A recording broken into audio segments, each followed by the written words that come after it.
The NBA draft lottery, supposed to be random, but time and time again, coincidences line up a little too perfectly.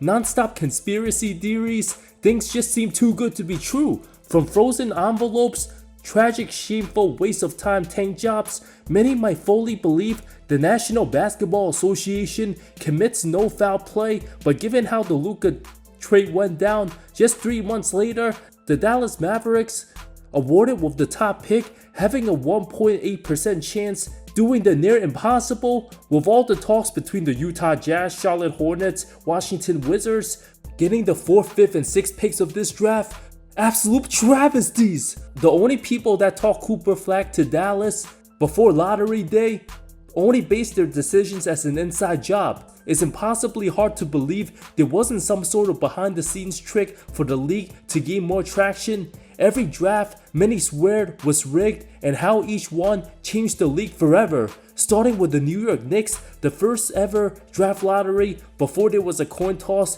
between the worst teams from each conferences due to many tried to recklessly tank.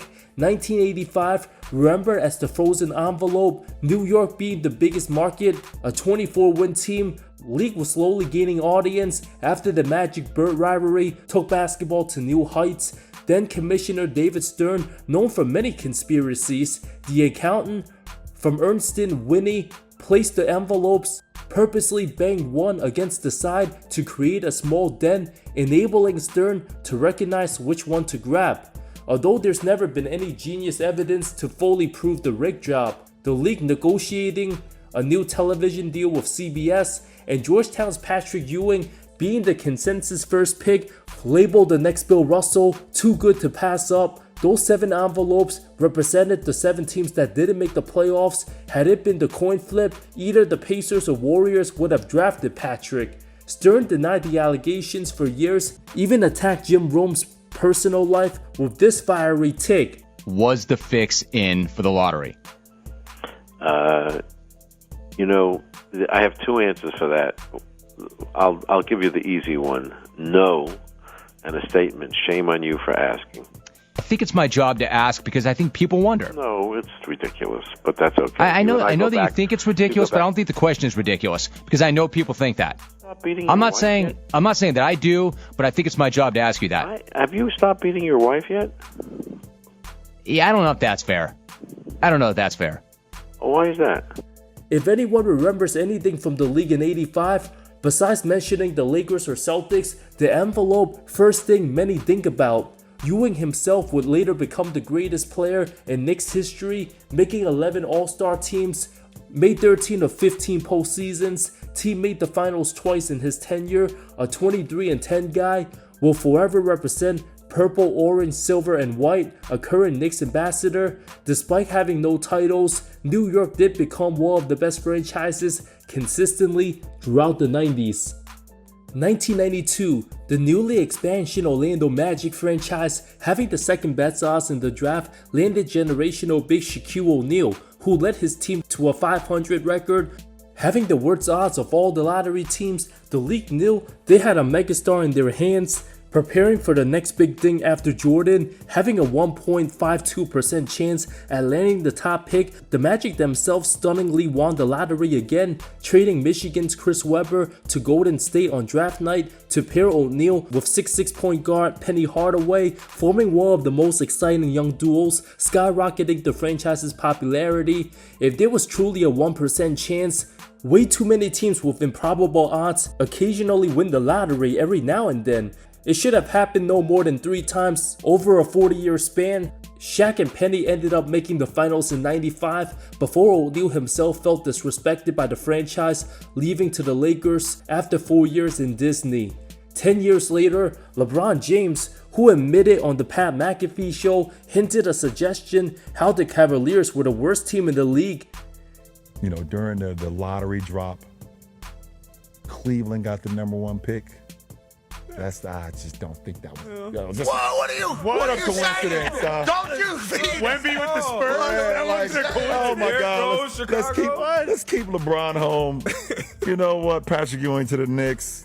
Derrick Rose to the Bulls. But I understand the assignment, guys. I had to make sure that I had to do my part. The 18-year-old phenom, once-in-a-lifetime talent, grew up in Akron, just outside of Quicken Loans Arena. If David Stern's still alive, he would suspend James for claiming those outlandish accusations. Even by the time Brown was a junior in high school, he anticipated staying home, the league setting up the teenage sensation, being the savior of the struggling franchise made too much sense. Just 5 years later, the Bulls had a 1.7% chance landing number 1, the hometown kid Derrick Rose, consensus first overall, being in one of the league's biggest markets, gave the NBA a unique opportunity to help the franchise rise to contention. After 3 straight playoff exits, and failing to make it in 07, posted 33 wins, not too terrible, just needed an upgrade at point guard for Kurt Heinrich. Rose later became the youngest MVP ever before the devastating knee injury. The Bulls were supposed to contend for many titles last decade. Of course, in 2012, after the disgusting, controversial block Chris Paul trade, the New Orleans Hornets ownership belonged to the NBA. After George Shinn failed to successfully sell the franchise, the league's board of governors took control after the team fell on hard times with the devastation of Hurricane Katrina and relocation issues after. In order for the league to sell the Hornets, wouldn't it be a coincidence David Stern gave the team the number 1 pick, given they only had a 14% chance to land the top prize? In a year where can't-miss prospect Anthony Davis out of one-and-done Kentucky led his squad to the national title. After the young 19-year-old went to New Orleans, league was immediately able to sell the team. Fresh off all the hostility, the NBA office received insane criticism from blocking CP3 to the Lakers. Saints owner Tom Benson purchased the team for $338 million. Davis himself, ironically, 2 weeks before the draft, spotted wearing a Hornets hat. Woj reported several league executives disgusted at the result. Kobe didn't like the move, blaming everything on the lockout to restrict the Lakers from getting megastar players and creating a sense of parity. Paul later traded to the Clippers. New Orleans added more to the parity in getting AD. This case seemed way too suspicious to be ignored. The Cleveland Cavaliers in 2011, known as a consolation prize for LeBron leaving for absolutely nothing, 2010 free agency, landed Duke's Kyrie Irving, same franchise, landed number 1 again both 2013 and 14, 3 times getting the first pick in 4 seasons, despite having a 1.7% chance to pick first. A huge part of LeBron's decision to return to the land, having a 2.8% chance in 2011 thanks to having the Clippers pick, and under 16% chance 2013 busted on Anthony Bennett. The raw odds of the 3 combinations happening, 1,493 in 1 chance, everybody nil. It'd be the perfect time for LeBron to return after having some help trading Andrew Wiggins for Minnesota's Kevin Love. 2016, hours before the lottery, former Sixers star Dikembe Mutombo tweeted out a congratulations post to the Sixers landing first overall. Adding to the fire was Sam Hinkie being forced out at season's end. After franchise tanked for years, still couldn't land number 1 for 3 straight seasons till he was gone. Was that a coincidence? Dikembe claimed it was an email that he didn't fully read and wanted to be supportive to post that tweet by accident, taking down minutes later. Hours after that post, the Sixers indeed did land at number 1, drafted Ben Simmons.